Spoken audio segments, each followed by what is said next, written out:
ان کا سب سے پہلے مجھے وہ آیات سکھاؤ جو میرے باپ کے بارے میں نازل ہوئی۔ ہائے ہائے ہائے، سر کتنا جگرا چاہیے۔ اور وہ انہوں نے جو سین فلمایا ہے نا، وہ بندے کے آنسو نہیں رکتے۔ آپ اگر عمر سیریز میں وہ دیکھ لیں کہ کیا کیفیت ان کے اوپر طاری ہوتی ہے، کتنا ان کو پسینہ طاری ہو جاتا ہے۔ یار آپ ذرا امیجن کریں نا کہ ہم میں سے کسی کے ماں باپ کے بارے میں قرآن میں آیات ہوں کہ اللہ تعالیٰ فرمائے کہ اس کو ہم عنقریب دوزخ کے اندر جھونکیں گے، جہاں وہ نہ زندوں میں ہوگا نہ مردوں میں، اور یہ کہنے والا اس کائنات کا مالک ہو، جس کے اوپر کسی کی دھونس نہ چل سکتی ہو، جس کا فیصلہ کوئی ریورٹ نہ کر سکتا ہو، تو اس بندے کی کیا کیفیت ہوگی۔ عمر سیریز کے اندر انہوں نے یہ سین بھی فلمایا ہے۔ جب خالد بن ولید مسلمان ہوئے نا، تو کافروں نے اب ان کو تانا دینا شروع کر دیا کہ اس نے وہ دین قبول کر لیا ہے جس کی جو ٹیکسٹ بک ہے اس میں اس کے باپ کے بارے میں اتنی سخت باتیں موجود ہیں، تو یہ کیسے تلاوت کرے گا ان آیات کی۔ تو سیدنا سالم جو بخاری مسلم میں آتا ہے، 4 بندوں سے قرآن سیکھو، ان میں سے ایک ابن مسعود بھی ہیں، ابی ابن کعب بھی ہیں، اور سالم بھی ہیں۔ یہ یعنی ینگ سے نوجوان تھے۔ ان کے پاس حضرت خالد بن ولید آتے ہیں اور کہتے ہیں مجھے قرآن سکھاؤ۔ یار اسلام بڑوں بڑوں کی اکڑ توڑ دیتا ہے۔ یہ عرب کے لوگ یہ غلاموں کو تو جوتی کے برابر نہیں سمجھتے تھے، اور کدھر اسلام ہے کہ وہ ایک غلام زادے سے کہہ رہے ہیں کہ مجھے یار قرآن سکھاؤ۔ تو انہوں نے کہا ٹھیک ہے۔ ان کا سب سے پہلے مجھے وہ آیات سکھاؤ جو میرے باپ کے بارے میں نازل ہوئی۔ ہائے ہائے ہائے ہائے، سر کتنا جگرا چاہیے۔ اور وہ انہوں نے جو سین فلمایا ہے نا، وہ بندے کے آنسو نہیں رکتے۔ آپ اگر عمر سیریز میں وہ دیکھ لیں کہ کیا کیفیت ان کے اوپر طاری ہوتی ہے، کتنا ان کو پسینہ طاری ہو جاتا ہے۔ یار آپ ذرا امیجن کریں نا کہ ہم میں سے کسی کے ماں باپ کے بارے میں قرآن میں آیات ہوں کہ اللہ تعالیٰ فرمائے کہ اس کو ہم عنقریب دوزخ کے اندر جھونکیں گے، جہاں وہ نہ زندوں میں ہوگا نہ مردوں میں، اور یہ کہنے والا اس کائنات کا مالک ہو، جس کے اوپر کسی کی دھونس نہ چل سکتی ہو، جس کا فیصلہ کوئی ریورٹ نہ کر سکتا ہو، تو اس بندے کی کیا کیفیت ہوگی۔ سیدنا خالد بن ولید رضی اللہ تعالیٰ عنہ کو اللہ تعالیٰ نے مشرکین عرب سے اٹھا کے رومن اور پرشین امپائر کے اوپر دے مارا۔ بڑی ایکسٹرا آرڈنری پرسنالٹی۔ نبی الاسلام کی اعلان نبوت کے بعد 19 سال تک کافر رہے ہیں۔ اس 19 سالوں میں موت بھی آ سکتی تھی، لیکن اللہ نے زندہ رکھا ہے۔ حتیٰ کہ غزوہ احد کے موقع پر نبی علیہ السلام کے جو 4 دانت شہید ہوئے ہیں، جو بخاری مسلم میں آتا ہے، حضرت خالد بن ولید کی وجہ سے ہوئے ہیں۔ انہوں نے وہ جب درہ چھوڑ دیا تھا، عبداللہ ابن جبیر اور باقی ان کے ساتھیوں نے، عبداللہ ابن جبیر نے تو نہیں چھوڑا تھا، چند ساتھیوں نے، تو یہ پیچھے سے آگے حملہ آور ہوئے، اور نبی علیہ السلام کی بددعائیں ان کے لیے اس موقع پہ۔ نبی علیہ السلام کی مبارک زبان سے نکل گیا، اللہ ایسی قوم کو کیسے ہدایت دے گا جنہوں نے اپنے نبی کا چہرہ خون سے رنگ دیا۔ تو سورہ ال عمران میں جہاں پہ صحابہ کرام کو اللہ تعالیٰ نے گرفت کی ہے نا 60 آیات میں کہ غزوہ احد پہ تم نے یہ غلطی کی، پھر اینڈ پہ معاف بھی فرما دیا، پہلی گرفت نبی علیہ السلام پہ آئی ہے۔ لیس لک من الامر شیء، اے نبی آپ کو تو کوئی اختیار نہیں، اللہ چاہے ان کو ہدایت دے دے۔ ہوئے ہوئے ہوئے ہوئے، اور اسی کو ہدایت بھی مل گئی۔ اسی پیگن کو اللہ نے اٹھایا ہے۔ پیگن انگلش میں کہتے ہیں بت پرست۔ آپ گوگل پہ جا کے لکھیں حضرت خالد بن ولید کا تعارف، کہ ایک عرب کا پیگن اللہ نے اٹھا کے اسے رومن اور پرشین امپائر الٹوا دیا۔ پھر 19 سال تو کفر میں گزرے ان کے، اسلام میں ان کے 19 سال نہیں گزرے سر، بمشکل 10-11 سال، لیکن انہوں نے اپنے 19 سالوں کے بھی سارے گناہ دھلوا دیے۔ جو کچھ کیا پھر، اور جو کچھ اللہ نے ان سے کام لیا، یہ ایک الگ سے تلخ حقیقت ہے کہ سیدنا خالد بن ولید سے نبی علیہ السلام کے مبارک زمانے میں بھی اور بعد میں بھی بحیثیت انسان کچھ غلطیاں ہوئی ہیں، بخاری مسلم میں رپورٹ ہوئی ہیں، لیکن کسی شخص کی چند ایک غلطیوں سے اس کا پورا پلڑا ادھر کا ادھر نہیں ہو جاتا۔ اللہ بھی قیامت والے دن نیکیوں اور برائیوں کو تولے گا۔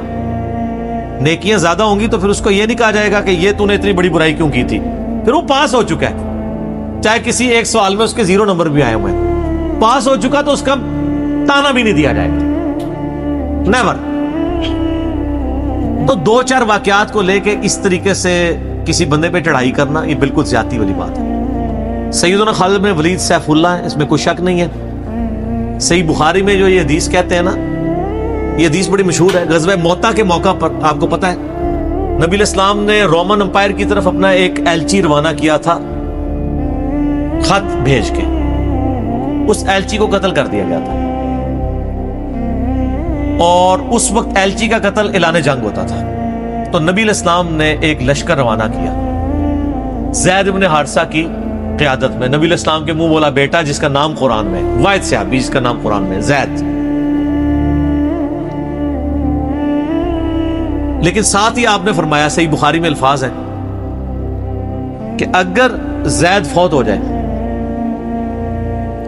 मुस्नद अहमद में डिटेल मौजूद है इन्हीं अल्फाज के साथ कि ज़ैद फौत हो जाए तो जाफर को अपना अमीर बना लेना, जाफर फौत हो जाए, शहीद हो जाए तो फिर अब्दुल्ला बिन रवाहा को बना लेना, अगर वो भी शहीद हो जाए फिर तो अपनी मर्जी से किसी को अमीर चुन लेना। ये मुस्नद अहमद में, बुखारी में अल्फाज हैं कि सहाबा किराम कहते हैं नबी इस्लाम मदीना शरीफ में थे और आप अलैहिस्सलाम की आंखों से मुसलसल आंसू रवा थे और आपने कहा कि मेरे ज़ैद को शहीद कर दिया गया।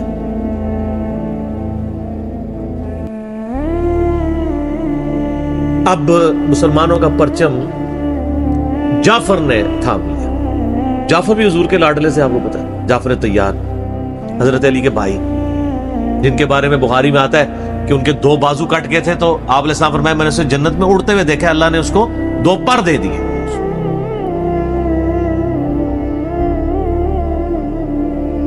नजाशी के दरबार में इन्होंने ही, आपको पता है, सूरह मरियम पढ़ी थी।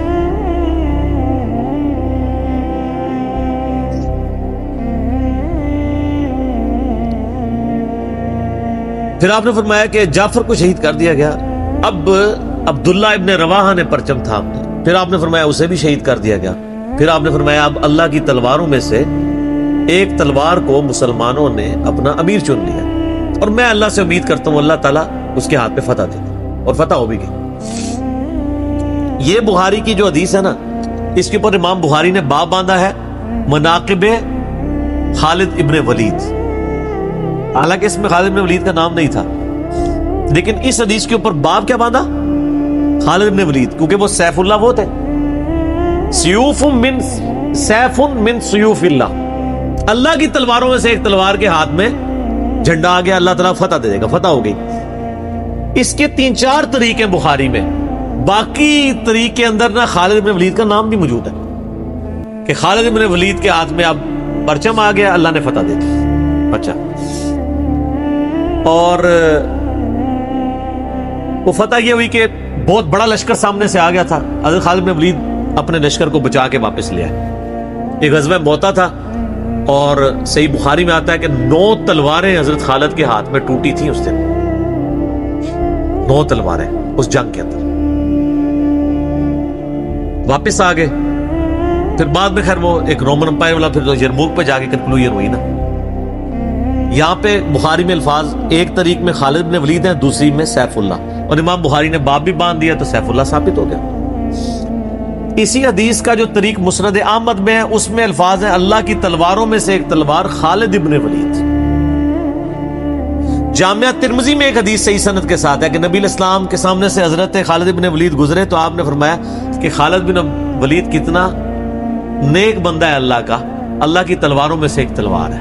आप देखें जिस शख्स के लिए नबी इस्लाम की मुबारक जुबान से बदवा निकली, उसी मुबारक जुबान से उनको अल्लाह की तलवार का करार दे दिया गया।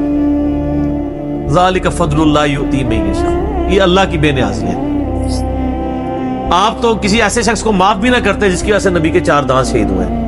अल्लाह देखें कैसे कैसे मुजरिमीन को माफ करके किस एपेक्स पे फाइज कर देता है, बंदे नहीं माफ करते।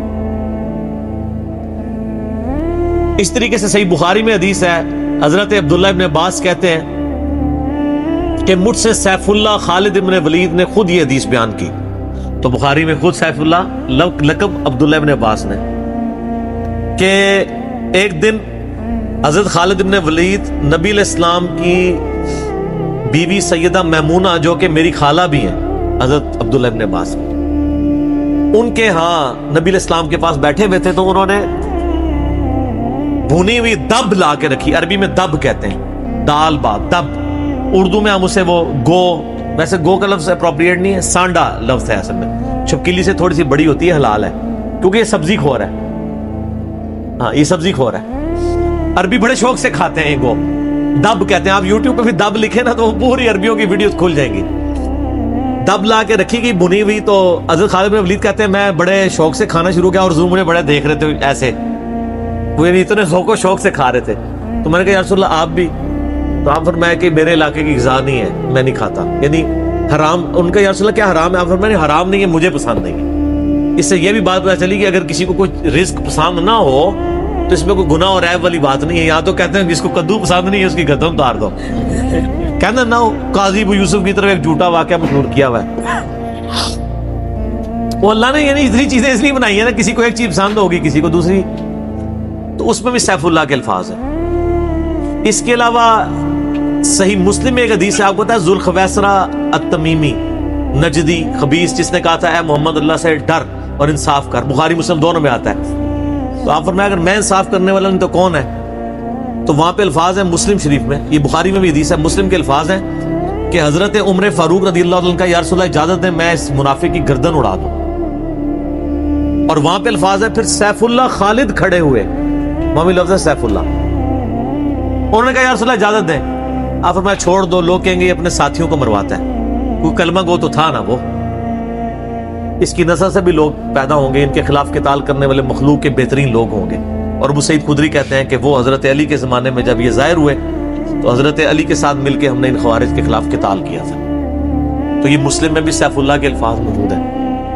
बाकी हज़रत खालिद बिन वलीद रज़ियल्लाहु तआला अन्हु की पर्सनैलिटी यानी बड़ी एक्स्ट्राऑर्डिनरी है। आप देखें कि ऑलमोस्ट उनकी जो उम्र मुबारक है वो बिलो 45 थी जब वो फौत हुए, हज़रत उमर के दौर के अंदर। हज़रत अबू बकर सिद्दीक के दौर के अंदर वो आर्मी चीफ थे। वो सर उमर सीरीज फिर देखें तो आपको पता चले, उन्होंने एक एक चीज फिल्माई है। मुसैलमा कज़्ज़ाब के खिलाफ किताल में कौन लीड कर रहा था? खालिद बिन वलीद। जितने अरब के कबाइल मुर्तद हुए हैं उनके खिलाफ हज़रत खालिद बिन वलीद को भेजा। और उसके बाद पर्शियन अम्पायर का जब जिहाद शुरू हुआ है तो शुरू की सारी मुहिमात में हज़रत खालिद बिन वलीद थे। तो करते करते उस दौरान कुछ वाकयात रिपोर्ट होते थे ऐसे, हज़रत बकर सिद्दीक से हज़रत उमर मुखालफत करते थे। वो कहते थे ये अपनी तरफ से कुछ डिसीजन कर लेता है, इसको चाहिए कि अमीर की इताअत करे। तो हज़रत अबू बकर सिद्दीक कहते थे कि अगर वो मेरे हुक्म का इंतजार करेगा तो 1 महीना तो खत पहुंचने में लगेगा, एक जाने में उस वक्त तक उसके हाथ से मौके ही निकल जाए। तो मैंने उसे इख्तियार दिया हुआ है, कोई मोबाइल फोन या कोई उस वक्त व्हाट्सएप तो है नहीं था। लेकिन हजरत उमर जरा डिसिप्लिन के बहुत सख्त थे। वो कहते थे इस तरह इनको खुद डिसीजन नहीं लेना चाहिए, क्योंकि उसमें 1-2 मसले उनसे मिस हैंडल भी हो गए थे। तो जब इतने बंदा काम कर रहा होता है 1-2 मसले तो मिस हैंडल हो जाते हैं। हम समझते हैं मिस हैंडल होने का मतलब है 0 से मल्टीप्लाई। एक तबका ये समझता है, दूसरा कहता नहीं कि चूंकि इसकी शान बहुत है लिहाजा मिस हैंडल हो नहीं सकता। ये दोनों एक्सट्रीम है। वो पैगंबर ही है जिसको अल्लाह ताला ने रोल मॉडल बनाया, वही बैलेंस है। तो फिर जंगे यरमूक का मौका जब आया, रोमन अंपायर के खिलाफ फैसला कुन जंग थी जो, तो ऐन मैदान जंग में हज़रत बकर सिद्दीक फौत हो गए। हज़रत उमर ने पहला डिसीजन ये किया कि खालिद बिन वलीद को आर्मी चीफ के ओहदे से माजूल।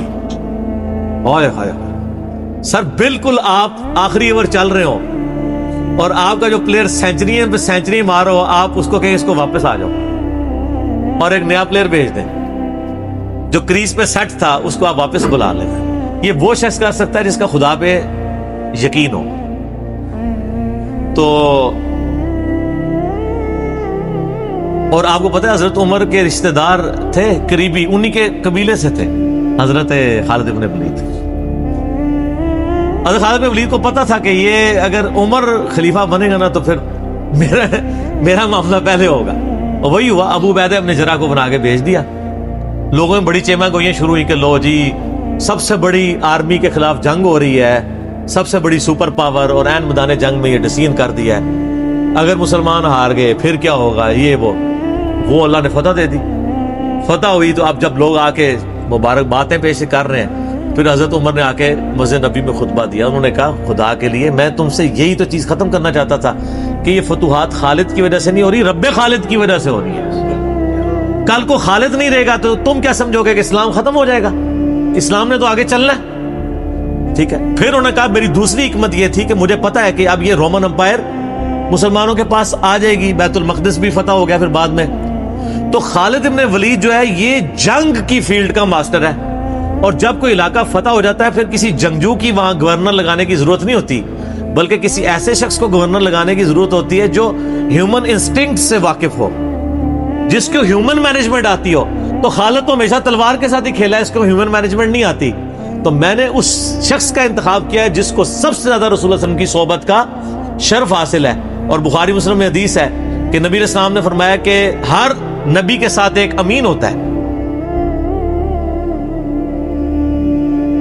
और मेरा अमीन जो है वो अबू उबैदा इब्न जरा है। उनको फिर यानी यरमूक में हजरत उमर ने यानी आर्मी चीफ लगाया और फतह हुई। उसके बाद बैतुल मक़दिस भी फतह हो गया, क्योंकि अबू उबैदा जो है वो शुरू के मुसलमानों में से मक्की दौर के।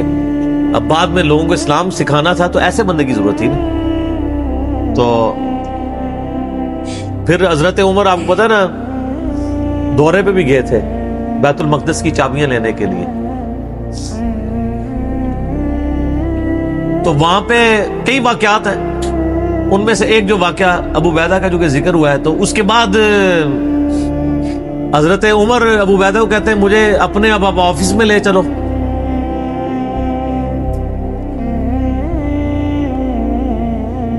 दुनिया की सबसे बड़ी सुपर पावर फतह की हो जिस बंदे ने, आप समझें कि एक बंदे ने अमेरिका फतह किया है, किसी जर्नल ने, वाशिंगटन डीसी में उसका ऑफिस तो होना चाहिए।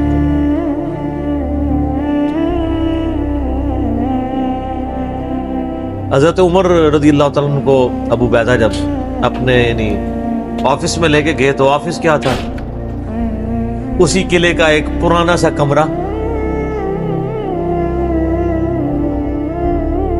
जिसके एक कोने के ऊपर मुसल्ला बिछा हुआ है, एक वुजू की जगह लोटा पड़ा हुआ है।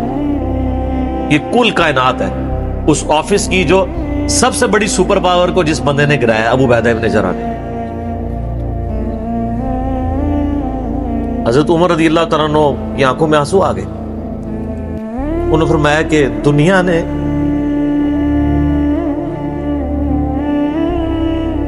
हर बंदे के ऊपर अपना असर छोड़ा है सिवाय अबू उबैदा इब्न जरा के। दुनिया से शिकस्त नहीं दे सकी। दुनिया से मुराद दुनिया की मोहब्बत। हर बंदे ने अपना हिस्सा ले लिया। इसलिए आपको पता है ना कि हजरत उमर अपने दौरे खिलाफत में अबू उबैदा इब्न जरा को बार बार खत लिखते रहे कि आप इधर आ जाएं, क्योंकि हजरत उमर चाहते थे कि मैं अपने बाद उनको खलीफा नामजद करूं, इसलिए कि वो अमीनुल उम्मत है। लेकिन वो फिर हजरत उमर के दौर में ताउन के मर्ज में वबा जो फैली थी शाम में, उसमें वो फिर शहीद हो गए। तो वही उनका फिर वो कब्र बन गई। सर मेरा सवाल है कि ताउन का मर्ज आपको पता है कि क्या था? जिस्म पे पूरे फोड़े निकलते थे कैंसर के। तो क्या हजरत अबू उबैदा ने जरा नाकाम गए दुनिया से? कैसा जी कोई बंदा मरा था, बड़ा नूरानी चेहरा था, ये था वो था। हर बंदे ने अपने बनाए हुए। एक बंदा फोड़ों की तकलीफ से मरा है, बुखारी मुस्लिम की हदीस है, जो ताउन के मर्ज में मरा वो शहीद है। तो वो मरे तो बिस्तरे मर्ग पे है लेकिन शहीद है। और दूसरी तरफ खालिद इब्न वलीद आप देख लें, सैकड़ों जंगों में हिस्सा लिया उन्होंने, किसी एक जंग में शिकस्त नहीं खाई। हत्ता कि जो काफिरों की तरफ से भी गज़वा उहद लड़ी है उसमें भी उनको शिकस्त नहीं हुई। जिस्म पे हज़रत खालिद इब्न वलीद कहा करते थे मेरे जिस्म का कोई हिस्सा नहीं जिस पे बिरछी या नेज़े या तलवार का निशान ना हो। ज़ाहिर है इतनी जंगों में जख्म लग जाते हैं, लेकिन मैं भी आज एक बूढ़े ऊंट की तरह बिस्तर मर्ग पे मर रहा हूं। मैंने सैकड़ों जंगों में अपनी मौत को तलाश किया लेकिन मौत नहीं आई।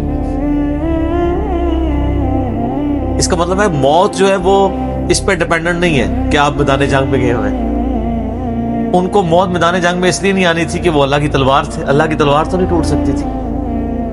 تو ان کا آج میں بھی بوڑھے اونٹ کی طرح بستر مرگ پہ مر رہا ہوں. صرف میں تمہیں یہ بتانا چاہ رہا ہوں کہ موت کا میدان جنگ سے کوئی تعلق نہیں. ویسے تو مسلم شریف میں حدیث ہے جو شخص شہادت کی تمنا کے ساتھ اپنے بسترے پہ بھی مرا اللہ تعالیٰ اسے شہید ہونے کا ثواب دے دے گا. ہمیں نیت کرنی چاہیے. یہ حضرت خالد بن ولید کے شعر ہیں کہ میں بھی اگر موت میدان جنگ میں آتی تو مجھے آتی جس نے سینکڑوں مار کے لڑے ہیں, اور سر پیچھے بیٹھ کے نہیں آج کل کے جرنیلوں کی طرح, فرنٹ سے لیڈ کر کے. تو یہ ان کے اشعار آج بھی ان کا جو قبر یا مزار بنا ہے اس کے ساتھ ایڈجسٹنٹ مسجد کی دیوار کے اوپر یہ شعر لکھے ہوئے ہیں. آپ یوٹیوب پہ جا کے دیکھیں تو آپ کو مل جائیں گے. فرنٹ سے لیڈ کر کے پوری زندگی لڑے. باقیوں سے جو کچھ واقعات مس ہینڈل ہوئے ہیں اس سے آپ ان کی یہ نہیں کہہ سکتے کہ زندگی زیرو سے ملٹیپلائی کر رہی, کیونکہ جو بندہ موت کو گلے لگانے کے لیے ہر وقت تیار ہو, اس کے بارے میں یہ کہنا کہ وہ کسی عورت کے معاملے میں مطلب وہ اس سے محبت کے چکر میں اس نے اس کے یعنی خامند کو مروا دیا, جو ایک واقعہ ملتا ہے, تو ایسا نہیں تھا. کیونکہ حضرت عبداللہ بن عمر اور عمار بن یاسر, آپ کو پتا ہے یہ رپورٹر تھے حضرت ابو بکر کے. غزوہ جب وہ جنگ یمامہ کے بعد واپس آئے نا, انہوں نے آگے رپورٹنگ کی. انہوں نے پوچھا ہاں بتاؤ اتنے مار کے لڑے, کیا ہوا کیا ہوا؟ تو عمار بن یاسر نے کہا کہ اللہ کی قسم آپ جنگ یمامہ تو جیتی حضرت خالد بن ولید کی وجہ سے. پہلے تو پسپائی ہو گئی تھی, 700 وفات شہید ہو گئے تھے. حضرت خالد بن ولید اکیلے آگے چلے گئے تھے جسے روپ پڑا تھا. تو ان کا کہ اے امیر المومنین, خالد ہم میں سے اگر کوئی شہید ہوتا سب سے پہلے خالد ہوتا. یہ ہر جنگ میں سب سے پہلے آگے جا کے لڑتے تھے, اور اگر کوئی سب سے پہلے دشمنوں کے تیروں اور نیزوں کا شکار ہوتا تو خالد بن ولید ہوتا. تو جب جس بندے کی زندگی کی کمٹمنٹ کا لیول یہ ہونا, اس کے لیے عورتوں کا شگف کوئی شگف نہیں ہوتا. جب بندہ جان تیلی پہ رکھ کے جا رہا ہو, سر یہ ہماری سچویشن نہیں ہے, تو وہ آپ کسی بندے کی اجتہادی خطا یا کہیں پہ کوئی اس کا مسئلہ وہ ایک علیحدہ بات ہے. اوورآل جو بندہ اتنا کمٹمنٹ کے ساتھ لڑ رہا ہو اس کے بارے میں یہ بدگمانی نہیں کی جا سکتی کہ اس کے اندر کوئی اس حوالے سے جھول پایا جاتا ہے. بال خالد بن ولید رضی اللہ تعالیٰ عنہ مسلمانوں کے ہیرو ہیں.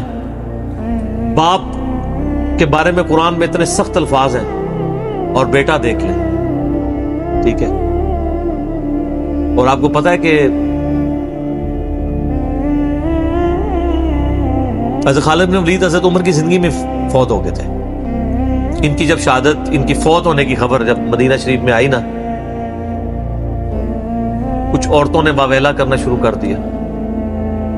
تو حضرت عمر تو آپ کو پتا ہے بڑے سخت مزاج تھے. ان کا یہ عورتیں کیوں رو رہی ہیں, کیا ہوا ہے؟ تو بتایا کہ خالد بن ولید فوت ہو. حضرت عمر نے رونا شروع کر دیا, حالانکہ خود معزول کیا ہوا تھا, لیکن وہ اللہ کے لیے کیا ہوا تھا نا, اپنی ذات کے لیے نہیں. آپ فرمائے ان عورتوں کو رونے دو. خالد واقعی اس قابل ہے کہ اس کے اوپر رویا جائے, کیونکہ باقیوں کی اگر کوئی تعریف کرتا ہے نا تو غلوب ہو سکتا ہے. خالد نے اتنا کچھ اسلام کے لیے کیا ہے کہ اگر یہ روتے ہوئے, یہ نوحہ جو حرام قرار دیا کہ نا وہ اس طرح کا نوحہ ہے جس میں آپ جھوٹی تعریف کریں. اگر کوئی روتے ہوئے کسی کی سچی تعریف کر دیتا ہے کہ اس کی وجہ سے اسلام کی یہ خدمت ہوئی, سر وہ نوحہ تو حضرت عمر کے اوپر کیا ہے, وہ نوحہ تو جائز ہے جس میں گریبان چاک نہ ہو, جھوٹی تعریف نہ ہو, آپ کلمات. تو حضرت عمر نے کہا کہ خالد اس قابل ہے کہ اس کے لیے عورتوں کو نوحہ کرنے دو جو کچھ اس نے اسلام کے لیے خدمات کی. حضرت عمر کے اوپر نہیں کیا. بخاری مسلم دونوں میں حدیث ہے, عبداللہ ابن عباس کہتے ہیں کہ حضرت عمر کی میت رکھی ہوئی تھی اور لوگ آ کے آپ کی میت پہ سلام پڑھتے تھے اور آپ کے لیے تعریفی کلمات کہتے تھے کہ اللہ تعالیٰ آپ کے ساتھ اچھا معاملہ کرے, آپ کی وجہ سے اسلام کو عروج ملا. یرموک کے اندر اور قادسیہ کے اندر اللہ نے فتوحات دی, رومن پٹ کے نپائر مسلمانوں کے پاس آئیں, خزانے آئے. اتنے میں عبداللہ ابن عباس کہتے ہیں, بخاری مسلم دونوں میں حدیث ہے, ایک شخص میرے پیچھے آ کے کھڑا ہوا اور اس نے میرے کندھے پہ یوں کونی رکھی اور اس نے کہا اے عمر اللہ تجھ پہ رحم کرے, تو اس روئے عرض پہ ایسا شخص تھا کہ میری خواہش تھی کہ میں اللہ کے حضور اگر پیش ہوں نا تو میں تیرے اعمال کے ساتھ پیش ہوں.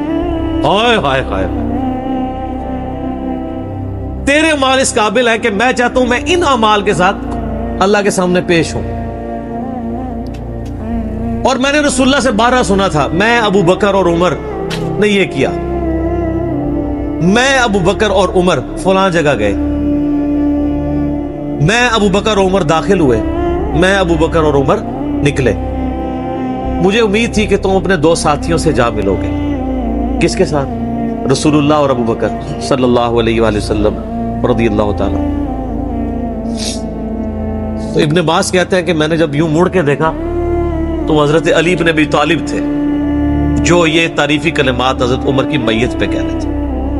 سر، مولا علی کسی کے لیے تعریفی کلمات کے اور اس لیول کے کہ میں تیرے اعمال کے ساتھ اللہ کے حضور پیش ہونا چاہتا ہوں، اس کو اور کسی سرٹیفکیٹ کی ضرورت نہیں ہے، جس کی خود فضیلت میں اتنا کچھ ہے۔ اور آپ دیکھیں کس طرح اب یہ سارے تعریفی کلمات میت پہ ہی کہے جا رہے تھے، اس طرح کے وہ ان کے لائق تھا کہ ان کے لیے لوگ یہ تعریفی کلمات پڑھتے۔ واقعی انہوں نے اسلام کو کنٹریبیوٹ کیا ہے۔ یہاں تو جن لوگوں نے اسلام کا جنازہ نکالا ہے، بدعقیدگیاں پھیلائی ہیں، لوگ ان کی کہتے ہیں بڑی خدمات ہیں۔ پھر میں بار بار پوچھتا ہوں کیا خدمات ہیں؟ کس صوفی بزرگ نے جو ہے وہ بخاری کا ترجمہ کر دیا ہے اپنی مدر ٹنگ کے اندر؟ کس نے قرآن کا ترجمہ کر دیا؟ پھر کہتے ہیں خدمات ہیں۔